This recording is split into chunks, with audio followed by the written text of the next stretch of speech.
બાપુજી બે જણા ધાબળો વેચનારા છે તમે એમ ભાયા હતા ઓએ ચી મકાઈ ગયા છે એ તો ગોમમાં જ અરે ભાઈ હા ધાબળા લેવા છે અરે ધાબળા તો લીધા છે અમે તો પછી શું છે હવે ચમ ચેડે થયા છો એનું કોમ છે કોમ છે શું કોમ છે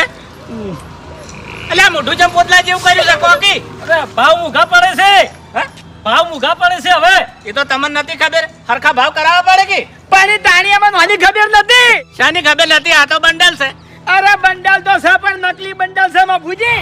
અલ્યા નકલી બંડલ છે વાત સાચી છે પણ ધાબળા ને નકલી બંડલ ને શું લેવા દેવા અરે લેવા દેવા છે કેમ નહીં કેજો ઓમાં શું લેવા દેવા છે આ બંડલ ચોકડ હતું ખબર છે શું હતું ધાબળા વચ્ચે ગોઠવેલું હતું બાપુજી ધાબળા વચ્ચે ગોઠવેલું હતું એ ઓવે અને બંડલ હવે મારી નજર પડી એટલે મને શું થયું ખબર છે હેડો કશો હોતો નહીં 1400 રૂપિયા હું ધાબળા ના આલું છું પણ હવે 1000 રૂપિયા મારા પાસે આવી છે કે ઓ તારી આ બંડલ ભાડે તમે તો લાલચમાં આવી જાશો આમાં ધાબળા વાળા ના શું વાગશે લે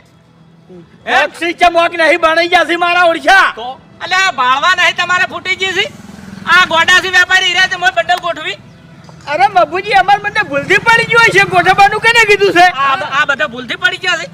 આ તતાણ બંડલ ભૂલથી પડી ગયા છે અલ્યા તમારા ગુંજાથી કોઈ દાડો પાયલી નહીં પડતી એ તો ડાઈમાના દીકરા છે વેપાર કરવા નીકળ્યા છે ધંધો કરવા નીકળ્યા છે ખરેખર બાપુજી